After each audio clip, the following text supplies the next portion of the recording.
ಬಾಗಲಕೋಟೆ ಜಿಲ್ಲೆ ಸುಕ್ಷೇತ್ರ ಶ್ರೀಗಚ್ಚಿನಮಠ ಹುನಗುಂದ ವತಿಯಿಂದ ಮಠದ ಶ್ರೀಮುರಗೇಂದ್ರ ಮಹಾಸ್ವಾಮಿಗಳ 59ನೇ ಪುಣ್ಯಸ್ಮರಣೋತ್ಸವಾಂಗವಾಗಿ ಜರುಗುವ ವಿಶೇಷೋಪನ್ಯಾಸಗಳು, ಸಾಧಕರಿಗೆ ಸನ್ಮಾನ ಮತ್ತು ಪ್ರತಿಭಾ ಪುರಸ್ಕಾರ ಹಾಗೂ ದಿನಾಂಕ ಡಿಸೆಂಬರ್ 5, 2024 ರಿಂದ ದಿನಾಂಕ ಡಿಸೆಂಬರ್ 15, 2024 ರವರೆಗೆ 11 ದಿನಗಳ ಮನುಷ್ಯನ ಬದುಕಿಗೆ ಬೆಳಕು ಚೆಲ್ಲುವ ಆಧ್ಯಾತ್ಮಿಕ ಪ್ರವಚನ ಕಾರ್ಯಕ್ರಮದ ಉದ್ಘಾಟನಾ ಸಮಾರಂಭವು ಶ್ರೀಯಮರೇಶ್ವರ ದೇವರು ಗಚ್ಚಿನಮಠ ಇವರ ನೇತೃತ್ವದಲ್ಲಿ ಹಾಗೂ ವೇದಮೂರ್ತಿ ಮಹಾಂತಯ್ಯ ಗಚ್ಚಿನಮಠರ ಸಾನ್ನಿಧ್ಯದಲ್ಲಿ ಹಾಗೂ ವೀರಶೈವಲಿಂಗಾಯತ ಅಭಿವೃದ್ಧಿ ನಿಗಮದ ಅಧ್ಯಕ್ಷರು ಹಾಗೂ ಕ್ಷೇತ್ರದ ಶಾಸಕ ವಿಜಯಾನಂದೆಸ್ ಕಾಶಪ್ಪನವರರ ಉಪಸ್ಥಿತಿಯಲ್ಲಿ ಸಂಜೆ 7 ಗಂಟೆಗೆ ಗಚ್ಚಿನಮಠದ ಆವರಣದಲ್ಲಿ ಜರುಗಿತು. ಈ ಕಾರ್ಯಕ್ರಮದಲ್ಲಿ ಶಾಸಕ ಕಾಶಪ್ಪನವರರು, ಉದ್ಘಾಟನೆ ಪರ ಪುರಸಭೆ ಅಧ್ಯಕ್ಷೆ ಶ್ರೀಮತಿ ಭಾಗ್ಯಶ್ರೀ ರೇವಡಿ ಹಾಗೂ ವಕೀಲರಾದ ಎಂಎಸ್ ಮಠರು ಮತ್ತು ಸಮಾಜದ ಹಿರಿಯರಾದ ಶೇಖರಪ್ಪ ಬಾದವಾಡಗಿರು ಅತಿಥಿಗಳ ಪರ ಹಾಗೂ ವೇದಮೂರ್ತಿ ಗಣೇಶ ಶಾಸ್ತ್ರಿಗಳು ಪ್ರವಚನ ಪರ ಹಾಗೂ ಶ್ರೀಗಳು ಆಶೀರ್ವಚನ ಪರ ಮಾತನಾಡಿ, ಧರ್ಮನಶೀಶಿ ಹೋಗುವ ಕಾಲಘಟ್ಟದಲ್ಲಿ ಜನಕಲ್ಯಾಣಕ್ಕಾಗಿ ಅವತಾರ ಪುರುಷರಾಗಿ 12ನೇ ಶತಮಾನದಲ್ಲಿ ಜನ್ಮ ತಾಳಿದವರೇ ಕಲ್ಯಾಣದ ಬಸವಣ್ಣವರು ಹಾಗೂ ಹಿರಿಯೂರಿನ ಸಿದ್ಧಲಿಂಗೇಶ್ವರರು ಧರ್ಮಪ್ರಚಾರ ಮಾಡಿದ ಧಾರ್ಮಿಕ ಬೋಧನೆಗಳು ಅನುಪಮವಾಗಿವೆ ಎಂದರು. ನಂತರ ಅಲ್ಲಮಪ್ರಭುಗಳು, ಬಸವಾದಿ ಶರಣರು ಬೆಳೆದು ಬಂದ 16ನೇ ಶತಮಾನವು ಮಹತ್ವದಾಗಿದ್ದು, ಈ ಪ್ರಾಚೀನ ಕಾಲಘಟ್ಟದ ಧರ್ಮಪ್ರಚಾರದ ಸಂದರ್ಭದಲ್ಲಿಯೇ ಹುನಗುಂದದ ಗಚ್ಚಿನಮಠವು ಸ್ಥಾಪನೆಯಾಗಿ ಶ್ರೀಮುರಗೇಂದ್ರ ಮಹಾಸ್ವಾಮಿಗಳ ಮಾರ್ಗದರ್ಶನದಲ್ಲಿ ಜಾತ್ಯತೀತ ಮಠವಾಗಿ ಹೊರಹೊಮ್ಮಿದಿತಿಹಾಸವನ್ನು ಪ್ರಸ್ತಾಪಿಸಿದರು. ನಂತರ ಆಧ್ಯಾತ್ಮವು ವ್ಯಕ್ತಿಯ ಆತ್ಮಜ್ಞಾನವನ್ನು ಸಾಕ್ಷಾತ್ಕರಿಸುವ ಹಾಗೂ ಬದುಕಿನಲ್ಲಿ ತುಂಬಿಕೊಂಡಿರುವ ದುರವ್ಯಸನಗಳು, ದುರಾಚಾರ ವಿಚಾರಗಳಂತಹ ಕಲ್ಮಶಗಳನ್ನು ತೊಡೆದುಹಾಕುವ ಕೆಲಸವನ್ನು ಈ ಪ್ರವಚನಗಳ ಮಾಡುತ್ತವೆ. ಆದರೆ ಇಂದು ಸಮೂಹ ಮಾಧ್ಯಮಗಳ ದಾಸರಾಗಿ ನೆಮ್ಮದಿ ಬದುಕಿನಿಂದ ದೂರಾಗುತ್ತಿದ್ದೇವೆ. ಹಾಗಾಗಿ ಭವಿಷ್ಯದ ಪೀಳಿಗೆಗೆ ಮನೋವಿಕಾಸಕ್ಕೆ, ಪ್ರಬುದ್ಧ ಪ್ರಜ್ಞೆ ಬೆಳೆಸಲು, ಆತ್ಮಸಾಕ್ಷಾರತೆಗಾಗಿ ಹಾಗೂ ಒಳ್ಳೆ ಸಂಸ್ಕೃತಿ, ಸಂಸ್ಕಾರ, ಪರಂಪರೆಯನ್ನು ವರ್ಗಾಯಿಸುವುದು ಅತಿ ಅವಶ್ಯವಾಗಿದೆ.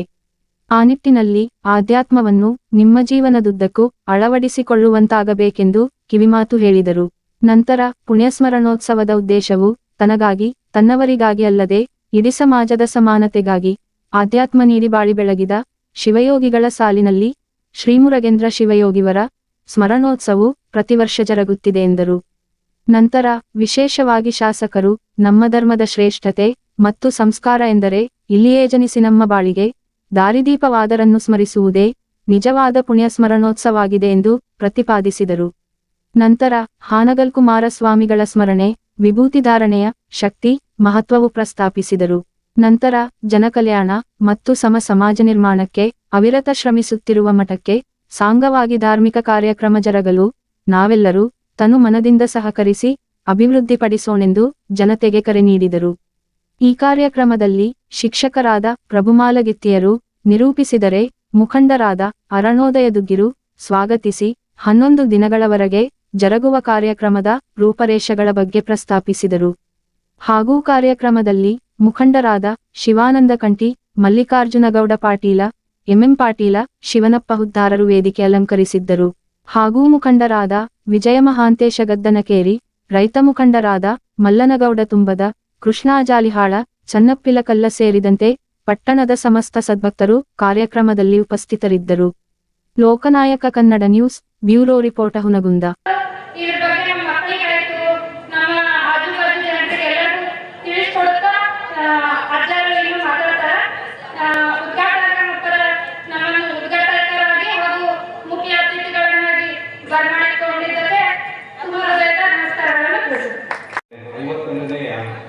ಪುಣ್ಯ ಸ್ಮರಣೋತ್ಸವವು ಇವತ್ತೊಂದೇ ಪುಣ್ಯ ಸಾಧಾರಣವಾಗಿ ಹಾಗೆ ಮಾಡಲಾಗಿತ್ತು. ಅವರ ಮಾರ್ಗದರ್ಶನವು ಒಂದು ಜಾತ್ಯತೀತ ಮಠವಾಗಿ ಹೊರಹೊಮ್ಮಿದೆ. ಈ ಪುಣ್ಯ ಸ್ಮರಣೆಗೆ ಇಷ್ಟೆಲ್ಲ ಕಾರ್ಯಕ್ರಮಗಳನ್ನು ನಮ್ಮ ಅಮರೇಶ್ವರ ದೇವರು ಹಮ್ಮಿಕೊಂಡಿದ್ದು ಒಂದು ನಮ್ಮ ಎಲ್ಲರ ಪುಣ್ಯದ ಫಲ. ಅವರು ಪ್ರತಿ ವರ್ಷವೂ ಈ ಕಾರ್ಯಕ್ರಮವು ಸಾಂಗವಾಗಿ ಸಾಗಲೆಂದು ಹಾರೈಸುತ್ತಾ ತಾವೆಲ್ಲರೂ ಹನುಮನದಿಂದ ಈ ಮಠಕ್ಕೆ ಸೇವೆ ಸಲ್ಲಿಸಬೇಕೆಂದು ನನ್ನ ಒಂದೆರಡು ಮಾತನ್ನು ಮುಗಿಸುತ್ತೇನೆ. 11 ದಿನದ ಈ ಕಾರ್ಯಕ್ರಮಕ್ಕೆ ಶ್ರೀ ಗಣೇಶ ಆಗಮಿಸುತ್ತಾರೆ. ಯಾರಂತಂದ್ರೆ ಗಣೇಶ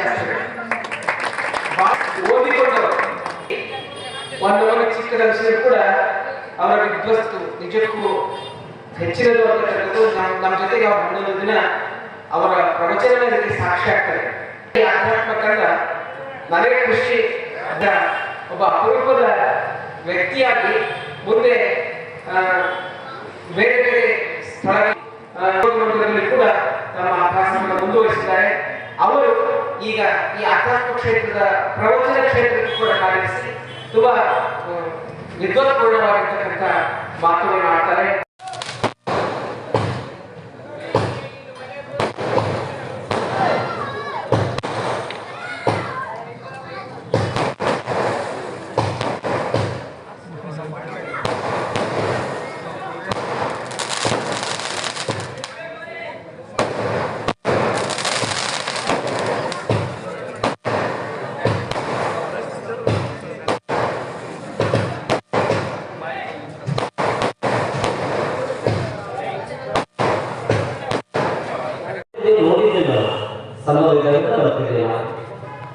ಬಂಧನದಾಗ ಬಹಳ ಖುಷಿ ಅನಿಸ್ತು. ಬಹಳ ಪ್ರಾಚೀನ ಮಠ, ಕಟ್ಟಿಗೆಯ ಮಠ. ಈ ಮಠಕ್ಕೊಂದು ಇತಿಹಾಸ ಇದೆ, ಈ ಮಠಕ್ಕೊಂದು ಪರಂಪರೆ ಇದೆ. ಅನ್ನಮಪ್ರಭುದೇವರ ಬಸವಾದಿಶ್ವರರ ಬೆಳೆದು ಬಂದಿರತಕ್ಕಂಥ ವಿರಕ್ತ ಪರಂಪರೆಯೊಳಗಡೆ 14ನೇ ಶತಮಾನ ಬಹಳ ವಿಶೇಷವಾಗಿರ್ತಕ್ಕಂಥ ಧರ್ಮ ನಶಿಸಿ ಹೋಗ್ತಾ ಇರ್ತದೆ.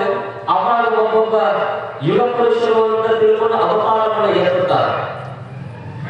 ಧರ್ಮ ನಾಶ ಆಗುವ ಕಾಲಕ್ಕೆ 12ನೇ ಶತಮಾನದಲ್ಲಿ ಸಾಕ್ಷಾತ್ ನಂದಿಯ ಅವತಾರವನ್ನು ತಾಳಿ ಬಂದಿರತಕ್ಕಂಥವ್ರು ಕಲ್ಯಾಣದ ಬಸವಣ್ಣ. ನಂತರ ಮತ್ತೆ ಬಂದಿರತಕ್ಕಂಥ ಮಹಾತ್ಮರು ಅಂತಂದ್ರೆ ಅದು ಯಡಿಯೂರಿನ ತೋಟದ ಸಿದ್ಧಲಿಂಗೇಶ್ವರ. ಅವರು ಮಾಡಿರ್ತಕ್ಕಂಥ ಕಾರ್ಯ ಬಹಳ ಅಭೂತಪೂರ್ವವಾಗಿರ್ತಕ್ಕಂಥದ್ದು. ಒಬ್ಬರಲ್ಲ ಇಬ್ಬರಲ್ಲ 101 ಲೆಕ್ಕರನ್ನ ಕಟ್ಟಿಕೊಂಡು ಇಡೀ ನಾಡಿನ ತುಂಬೆಲ್ಲ ಸಂಚಾರವನ್ನು ಮಾಡಿ ಅವ್ರೇನ ಸಂಚಾರ ಮಾಡಿ ಹೋಗ್ಯಾರಲ್ಲ, ಅವ್ರೇನ ಅಲ್ಲೆಲ್ಲಿ ಕುಂತು ಹೋಗ್ಯಾರಲ್ಲ, ಏನ್ ಅಲ್ಲೆಲ್ಲಿ ಪ್ರಸಾದವನ್ನು ಮಾಡಿದಾರಲ್ಲ, ಏನ್ ಅಲ್ಲೆಲ್ಲಿ ತತ್ವ ಬೋಧನೆಗಳನ್ನ ಮಾಡಿದಾರಲ್ಲ, ಆ ಕುಂತು ಹೋಗಿರ್ತಕ್ಕಂಥವು ಪ್ರಸಾದ ಮಾಡಿರ್ತಕ್ಕಂಥ ಸ್ಥಳಗಳು ಆ 101 ಲೆಕ್ಕದ ಹಾಲು ಹೋಗಿರ್ತಕ್ಕಂತಹ ಅವರೆಲ್ಲ ಸ್ಥಾಪನೆ ಆಗಿರ್ತಕ್ಕಂಥ ಮಠವೇ ಇದು ದಕ್ಷಿಣ ಮಠ. 101 ಲೆಕ್ಕದ ಪರಂಪರೆಯಲ್ಲಿ ಬರುವಂತಹ ಇಂತಹ ಒಂದು ದಕ್ಷಿಣ ಮಠಕ್ಕೆ ಒಬ್ಬ ಶಿವಯೋಗಿ ಮುರುಗೇಂದ್ರ ಶಿವಯೋಗಿ ಅವರ ಪುಣ್ಯ ಸ್ಮರಣೆಯನ್ನು ನಿಮಿತ್ತ ಮಾಡಿಕೊಂಡು ಆಧ್ಯಾತ್ಮಿಕ ಪ್ರವಚನ ಕಾರ್ಯಕ್ರಮ ಪ್ರಾರಂಭ.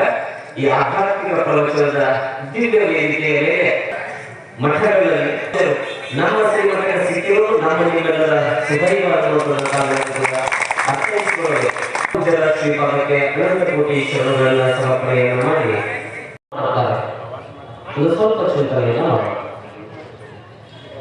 ಮಾಡಿ ಕೂಡ ನಮ್ಮ ತಂದೆ, ಅಜ್ಜ, ಮುತ್ತಜ್ಜ ಇವರು ಎಲ್ಲರೂ ಕೂಡ ವರ್ಷಿಕ ಪ್ರತಿನಿತ್ಯವೂ ಕೂಡ ನಾವು ಏನ್ ಮಾಡಬೇಕಾಗುತ್ತೆ ಅಂತ ಕರಿತೀವಿ.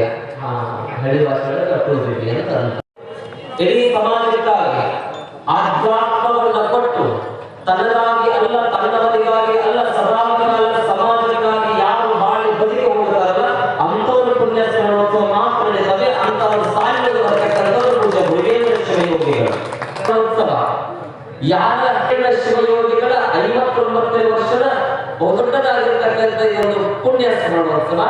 ಆ ಪುಣ್ಯ ಸ್ಮರಣೋತ್ಸವವನ್ನು ನಿಮಿತ್ತ ಮಾಡಿಕೊಂಡು ಆರ್ಥಿಕ ಪ್ರವಚನ ಅದೊಂದು ನಿಮಿತ್ತ ಗುರುವಿನ ಸ್ಮರಣೆಯನ್ನು ಮಾಡಿಕೊಳ್ಳೋದು, ಅದರ ಜೊತೆಗೆ ಜ್ಞಾನವನ್ನ ಸ್ವೀಕಾರ ಮಾಡುವಂಥದ್ದು.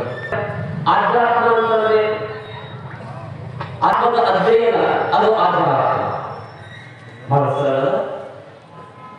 ಆತ್ಮದ ಅಧ್ಯಯನ ಅದು ಆಧ್ಯಾತ್ಮ. ತನ್ನನ್ನ ತಾನು ಅರಿಯೋದು ಅದು ಆಧ್ಯಾತ್ಮ.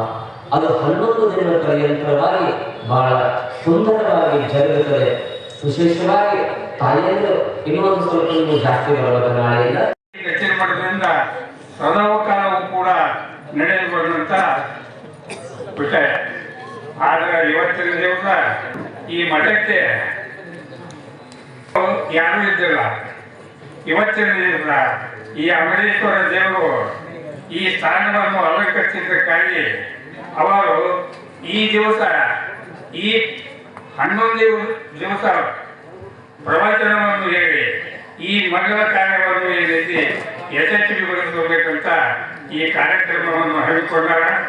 ಇವತ್ತಿನ ದಿವಸ ಎಲ್ಲರೂ ಮುಂದಿನ ಭಕ್ತಾದಿಗಳು ಎಲ್ಲರೂ ಕೂಡ ಎಲ್ಲಿಸಿ ಕೂಡಿಕೊಂಡು ಈ ಕಾರ್ಯಕ್ರಮವನ್ನು ಹಾಗೂ ಈ ಪುಣ್ಯ ಗಣನೆಯನ್ನು ನಾವೆಲ್ಲರೂ ಯಶಸ್ವಿಯಾಗಿ ಮಾಡಬೇಕು ಅಂತ ತಮ್ಮಲ್ಲಿ ವಿಜ್ಞಾಪನೆಗಳನ್ನು ಮಾಡುತ್ತಾ ನಾವೆಲ್ಲರೂ ಒಂದಾಗಿ ಈ ಭಕ್ತಿ ಸೇವೆಯನ್ನು ನೆರವೇರಿಸಲಿಕ್ಕೆ ಮುಂದಾಗೋಣ ಅಂತ ಹೇಳಿ ನನ್ನ ಮಾತುಗಳನ್ನು 59ನೇ ಒಂದು ಪುಣ್ಯಸ್ಮರಣೆ ಕಾರ್ಯಕ್ರಮವನ್ನು ಇವತ್ತು ನಮ್ಮ ಗಚ್ಚಿನ ಮಠದಲ್ಲಿ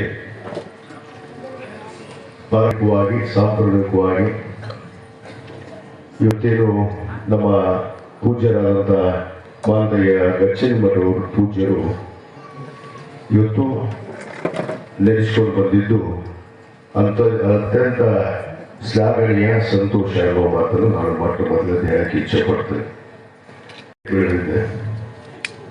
ವೀರಶೈವ ಲಿಂಗಾಯತ ಧರ್ಮದಲ್ಲಿ ನಮ್ಮ ಧರ್ಮದ ಶ್ರೇಷ್ಠತೆ ಸಂಸ್ಕಾರ ಅನ್ನೋದೇ ಇದು. ಯಾರು ಪುಣ್ಯವನ್ನು ಮಾಡಿ ಇಲ್ಲಿ ನೆಲೆಸಿ ನಮಗೆಲ್ಲ ದಾರಿದೀಪವಾಗಿ ಇವತ್ತು ಅವರು ಅಗಲಿದ್ರು ಕೂಡ ಅವರನ್ನು ಭಕ್ತಿಪೂರ್ವಕವಾಗಿ ಮನದಾಳದಿಂದ ಇವತ್ತು ನಡೆಯುವಂಥದ್ದೇ ಅದು ನಿಜವಾದ ಒಂದು ಪುಣ್ಯ ಸ್ಮರಣೆ ಅನ್ನೋ ಮಾತನ್ನು ನಾನು ಇವತ್ತು ಹೇಳಕ್ಕೆ ಇಚ್ಛೆ ಪಡ್ತೇನೆ. ಆ ಒಂದಲ್ಲಿ ನಮ್ಮ ಗಚ್ಚಿನ ಮಠದ ಪೂಜ್ಯರು ಆದಿಯಾಗಿ ಇಲ್ಲಿ ಸದ್ಭಕ್ತರು ಇವತ್ತು ಅತ್ಯಂತ ಈ ಒಂದು ಕಾರ್ಯಕ್ರಮವನ್ನ ಇವತ್ತು ನಮ್ಮ ವಿಶೇಷ ಕಲ್ತಿದ್ದೆ ನಾವು ಈ ಪುರಾಣ ಪುಣ್ಯಕಥೆ ಮತ್ತು ಪ್ರವಚನದಿಂದ ಅನ್ನೋ ಮಾತನ್ನು ಕೂಡ ನಾವು ಇವತ್ತು ಒಪ್ಪಿಕೊಳ್ಳುವಂತ. ಯಾಕಂದ್ರೆ ಇವೆಲ್ಲ ಇತ್ತೀಚಿನ ಜನಕ್ಕೆ, ಇತ್ತೀಚಿನ ನವ ಪೀಳಿಗೆಗಳಿಗೆ ಇವು ಒಂದು ಕಥೆ ಅನ್ನೋ ಒಂದು ಮಟ್ಟಕ್ಕೆ ನಮ್ಮನ್ನು ಕೇಳುವಂತ ನಿಟ್ಟಿನಲ್ಲಿ ನಮ್ಮ ಇವತ್ತು ಯುವ ಪೀಳಿಗೆ ಬೆಳೀತಾ ಇದೆ. ಆದರೆ ಈ ಕೂತಂತ ಅನೇಕ ಹಿರಿಯರನ್ನ ನೋಡಿದಾಗ ಅವ್ರಿಗೆ ಗೊತ್ತಿದೆ ಇದರಿಂದಲೇ ನಾವು ಜೀವನವನ್ನು ಕಲ್ತಿದ್ದೀವಿ ಅನ್ನೋದನ್ನ ಇವತ್ತು ತಾವು ಇಲ್ಲಿ ತೋರಿಸ್ಕೊಡ್ತಾ ಇದ್ದೀವಿ. ಈ ಒಂದು ಸಂಸ್ಕಾರ ನಮ್ಮ ಸಮಾಜದಲ್ಲಿ, ನಮ್ಮ ಧರ್ಮದಲ್ಲಿ ಇವತ್ತು ಅನೇಕ ದಿಗ್ಗಜರು, ಮಹಾಪುರುಷರು, ಮಹಾತಪಸ್ವಿಗಳು ಇವತ್ತು ನಡೆಸಿಕೊಂಡು ನಮಗೆಲ್ಲ ದಾರಿದೀಪವಾಗಿದ್ದಾರೆ. ಅದನ್ನು ನಾವು ಮುಂದುವರಿಸಿಕೊಂಡು ಹೋಗುವಂತ ನಿಟ್ಟಿನಲ್ಲಿ ನಾವು ಧರ್ಮವನ್ನು ರಕ್ಷಣೆ ಮಾಡುವಂತವರಾಗಬೇಕು. ಆ ಧರ್ಮವನ್ನು ರಕ್ಷಣೆ ಮಾಡುವಂತ ನಿಟ್ಟಿನಲ್ಲಿ ನಾವು ಯಾವುದೇ ಒಂದು ಸಂದರ್ಭ ಬಂದಾಗ ಕೂಡ ನಾವು ಹಿಂದೆ ಜರಿಬಾರ್ದು ಅನ್ನೋ ಮಾತನ್ನು ನಾನು ಬಹಳ ಸ್ಪಷ್ಟವಾಗಿ ಈ ವೇದಿಕೆ ಮುಖಾಂತರ ಹೇಳಕ್ಕೆ ಇಚ್ಛೆ ಪೂಜ್ಯರು. ಯಾಕಂದ್ರೆ ಕೇವಲ ಪೂಜ್ಯರಾಗಿರ್ಲಿಲ್ಲ, ಈ ಮಾನವ ಕುಲಕ್ಕೆ ಇವತ್ತು ಮಾನವ ಕುಲವನ್ನೇ ಉದ್ಧಾರಗೊಳಿಸಿದಂತ ಪೂಜ್ಯರನ್ನ ನೆನೆಯುವಂಥದ್ದು ಏನಿದೆ, ಇವತ್ತು ನಮ್ಮ ಮನದಾಳದಿಂದ ಅವ್ರನ್ನ ಸ್ಮರಣೆ ಏನು ಮಾಡ್ತೀವಿ, ಆ ಒಂದು ಸ್ಮರಣೆ ಇವತ್ತು ಅವರ ಆತ್ಮಕ್ಕೆ ಚಿರಶಾಂತಿಯನ್ನು ಕೂಡ ಕಂಡು ತರುವಂತಹ ಕೆಲಸ ಆಗುತ್ತೆ ಅನ್ನೋದು ಮಾತನ್ನ ನಾನು ಈ ಸಂದರ್ಭದಲ್ಲಿ ಹೇಳಕ್ಕೆ ಇಚ್ಛೆ ಪಡ್ತೇನೆ. ಆದ ಕಾರಣ ಇವತ್ತು ನಾವೆಲ್ಲ ಏನು ನಾವು ಹೋಗ್ತಾ ಇದ್ದೀವಿ, ಇವತ್ತು ಬದಲಾವಣೆ ದಿನಗಳಲ್ಲಿ ಕಲಿಯುಗ ಅಂತ ಹೇಳ್ತೀವಿ ನಾವು, ಯುಗದಲ್ಲಿ ಬಹಳಷ್ಟು ಬದಲಾವಣೆಗಳನ್ನು ನಾವು ಕಾಣ್ತಾ ಇದ್ದೀವಿ. ಯಾಕಂದ್ರೆ ನಮ್ಮ ಗುರುಗಳು ಹೇಳ್ತಾ ಇದ್ರು, ಶಾಸ್ತ್ರಿಗಳು, ವಿಭೂತಿ ಮೇಲೆ ಕಂಡ್ರ ಏನ್ ಹೇಳಿದ್ರಿ,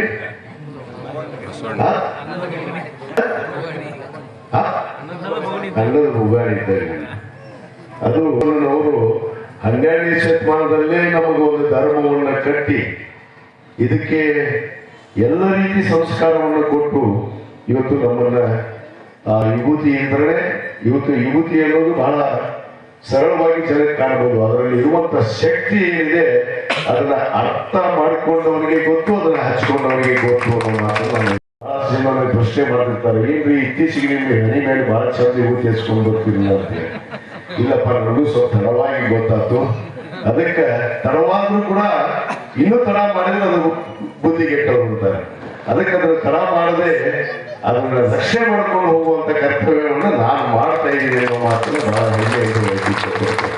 ಯಾಕಂದ್ರೆ ನಾವು ಒಂದು ಸಾಂಪ್ರದಾಯದಲ್ಲಿ, ಒಂದು ಪರಂಪರೆಯಲ್ಲಿ, ಒಂದು ಸಂಸ್ಕಾರದಲ್ಲಿ ಬೆಳೆದಂತು. ಆ ಒಂದು ನಿಟ್ಟಿನಲ್ಲಿ ನಮ್ಮ ಮುಂದಿನ ಪೀಳಿಗೆ ಕೂಡ, ಯಾಕಂದ್ರೆ ನಮ್ಮ ಧರ್ಮವನ್ನು ರಕ್ಷಣೆ ಮಾಡಬೇಕು. ನಾವು ಮಾಡದಿದ್ರೆ ಮತ್ತೆ ಬೇರೆಯವರು ಯಾರು ಮಾಡ್ತಾರೆ? ಆ ಒಂದು ನಿಟ್ಟಿನಲ್ಲಿ ನಾವು ಅದಕ್ಕೆ ಯಾವುದಕ್ಕೂ ಕೂಡ ಹಿಂಜರಿಬಾರದು. ಆ ಒಂದು ಹಿಂಜರುವಿಕೆ ಇತ್ತೀಚೆಗೆ ಬಹಳಷ್ಟು ಕಾಣ್ತಾ ಇದ್ದೀವಿ ನಾವು. ಯಾಕಂದ್ರೆ ಜನಿಸಿದ ಧರ್ಮವೇ ಬೇರೆ, ಜನರು ಮಾತಾಡುವಂತ ನಿಟ್ಟು ಅವ್ರು ಬೇರೆನೇ ಇರುತ್ತೆ. ಆ ಒಂದು ಕೆಲಸ ನಮ್ಮ ಅಣ್ಣ ಬಸವಣ್ಣನವರು ನಮಗೆ ಹೇಳಿ ಗೊತ್ತಿಲ್ಲ. ಒಂದು ವೀರಶೈವ ನಾವು ಹಾನಗಲ ಕುಮಾರಸ್ವಾಮಿಗಳನ್ನು ಕೂಡ ನಾವು ಹಿಡಿಬೇಕಾಗುತ್ತೆ. ಯಾಕಂದ್ರೆ ಇವತ್ತು ವೀರಶೈವ ಲಿಂಗಾಯತ ಧರ್ಮ ಸ್ಥಾಪಕರು ಹಾನಗಲ ಕುಮಾರೇಶ್ವರ ಸ್ವಾಮಿಗಳು ನಿಷ್ಠೆಯನ್ನು ಕೊಟ್ಟು ಹೋಗಿದ್ದಾರೆ. ಆ ನಿಟ್ಟಿನಲ್ಲಿ ನಾವೆಲ್ಲ ನಡೆದು ತೋರಿಸುವಂಥವರಾಗಬೇಕು, ನಾವೆಲ್ಲ ರಕ್ಷಕರಾಗಬೇಕು ಅನ್ನೋ ಒಂದು ಮಾತನ್ನು ಕೂಡ ಈ ಸಂದರ್ಭದಲ್ಲಿ ಹೇಳಿ, ಏನು ನಡೆದು ಬರ್ತಾ ಇದ್ದು ಬಹಳ ಸಂತೋಷ. ಈ ಒಂದು ಕಾರ್ಯಕ್ರಮದಲ್ಲಿ ನನಗೂ ಕೂಡ ಇವತ್ತು ಭಾಗವಹಿಸಲಿಕ್ಕೆ ಪೂಜ್ಯರು ಇಚ್ಛಾಶಕ್ತಿ. ಬಹುತೇಕ ನನಗೆ ನಿನ್ನೆ ಸಾಯಂಕಾಲ ಗೊತ್ತಾಯ್ತು, ರಾತ್ರಿ ಪೂಜ್ಯರ ಫೋನ್ ಮಾಡಿದ್ರು, ಇಲ್ಲ ನಾಳೆನೇ ಕಾರ್ಯಕ್ರಮ ಐತಿ ಬರಬೇಕು ಅಂದಾಗ ನಾನು ಹೇಳ ಪೂಜ್ಯರ ಬರ್ತಿದ್ವಿ ಅಂತ ಹೇಳಿದೆ. ನನ್ನ ಉಸಿರಿರುವವರೆಗೂ ನಾನು ಈ ಮಠದ ಒಂದು ಭಕ್ತನಾಗಿ ನಾನು ಯಾವತ್ತೂ ಕೂಡ ಇರ್ತೇನೆ, ಮುಂದೂ ಕೂಡ ಇರ್ತೀನಿ. ಈ ಮಠದ ಒಂದು ಅಭಿವೃದ್ಧಿ ಕೂಡ ಆಗಬೇಕಾಗಿದೆ. ಪೂಜ್ಯರು ಯಾವುದೂ ಕೇಳೋದಿಲ್ಲ, ಅವ್ರು ಕೇಳಿ ಸ್ವಭಾವನೇ ಗೊತ್ತಿಲ್ಲ. ಅದು ನಾವು ಭಕ್ತರಾದರೂ ಅರ್ಥ ಮಾಡ್ಕೋಬೇಕು. ಅದನ್ನು ಅರ್ಥಿಸಿಕೊಂಡು ನಾವು ಅನೇಕ ಈ ಮಠದ ಅಭಿವೃದ್ಧಿ ಕೆಲಸಗಳಲ್ಲಿ ಕೂಡ ನಾವೆಲ್ಲ ಭಾಗವಹಿಸಬೇಕು. ಆ ನಿಟ್ಟಿನಲ್ಲಿ ನಾವೆಲ್ಲ ಕೂಡಿ ಈ ಮಠದ ಅಭಿವೃದ್ಧಿ ಕೆಲಸಗಳನ್ನ ಬರೋ ದಿನಗಳಲ್ಲಿ ಮಾಡೋಣ ಅನ್ನೋ ಮಾತನ್ನ ಈ ಸಂದರ್ಭದಲ್ಲಿ ಹೇಳಿ, ಮತ್ತೊಮ್ಮೆ ಪರಮ ಪೂಜ್ಯ ಶ್ರೀಮನ್ ನಿರಂಜನ ಪರಮ ಸ್ವರೂಪಿ ಮಹಾಸ್ವಾಮಿಗಳವರನ್ನ ಮತ್ತೊಮ್ಮೆ ನನ್ನ ಮನದಲ್ಲಿ, ಮತ್ತೊಮ್ಮೆ ನಮ್ಮ ಪೂಜ್ಯರು ಮಾನವ ಪೂಜ್ಯರಲ್ಲಿ ಕೂಡ ನಾನು ವಂದಿಸಿ ನನ್ನ ಮಾತನ್ನು ಮುಗಿಸ್ತೇನೆ. ಜೈ ಹಿಂದ್. ವಿಶೇಷವಾದ ಉಪನ್ಯಾಸಗಳನ್ನು ಶ್ರೀಮಠದ ವತಿಯಿಂದ ಹಮ್ಮಿಕೊಂಡಿದೆ ಮತ್ತು ಸಮಾಜ ಗುರುಗಳು ನಟನಾಗಿ ಅನ್ನುವಂಥ ಉಪನ್ಯಾಸವನ್ನು 8ನೇ ತಾರೀಕಿನ ದಿವಸ ಸಂಜೆ 6:10 ಜಿ ಹಿರೇಮಠ್ ಪ್ರಾಚಾರ್ಯರು ಸರ್ಕಾರಿ ಪ್ರಥಮ ದರ್ಜೆ ಕಾಲೇಜು ಬಾಗಲಕೋಟೆ ಇವ ನಡೆಸಿಕೊಡುವರು. ಮೂರನೇದಾಗಿ 10/12/2014 ಮಂಗಳವಾರ ದಿವಸ 6:10 ಡಾಕ್ಟರ್ ಶಿವಗಂಗಾ ದುರ್ಗಿ ಶಿಕ್ಷಕರು ಸರ್ಕಾರಿ ಪ್ರೌಢಶಾಲೆ ಕಡಿವಾಲಿ ಅವರು ಆಧ್ಯಾತ್ಮಿಕ ನೆಲೆಯಲ್ಲಿ ಸ್ತ್ರೀ ಪ್ರಚಿಂತನೆಗಳು ಈ ಕಾರ್ಯಕ್ರಮ 10/12/2024 ನಾವು ಶ್ರೀಮಠದಿಂದ ಈ ಸಮಯವನ್ನು ಗೊತ್ತುಪಡಿಸಿದ್ವಿ. ಆದರೆ ಈ ಅವರ ಶಾಲೆಯಲ್ಲಿ ಪ್ರವಾಸವನ್ನು ಹಮ್ಮಿಕೊಂಡ ವಿಷಯವಾಗಿ ಅವರು ನಡೆಸಿಕೊಡ್ತಾರೆ. ಅದಕ್ಕೆ ತಾವೆಲ್ಲರೂ ಭಾಗವಹಿಸಬೇಕಾಗಿ ವಿನಂತಿ.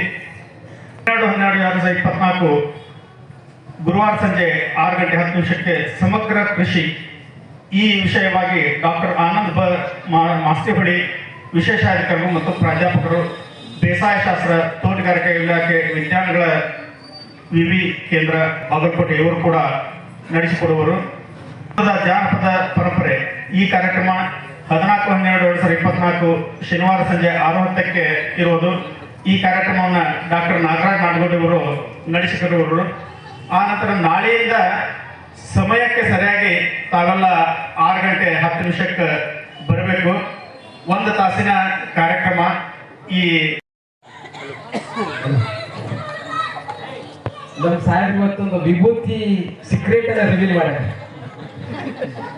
ಯಾಕೆ ಹಚ್ತಾರೆ ಇವತ್ತು ನಾವು ತ್ರಿಪುರ ಅಂದ್ರೆ ಏನಿಲ್ಲ, ನಿಜಕ್ಕೂ ಬಹಳ ಹಿತಚಿಂತಕರು ಸಮಾಜದ ಕುರಿತಾಗಿರ್ತಕ್ಕಂಥ ಎಲ್ಲ ಸ್ಥಳಗಳನ್ನ ತಿದ್ದುವಲ್ಲಿ ಅವ್ರ ಬಾಯಾಗ ಒಂದು ಮಾತು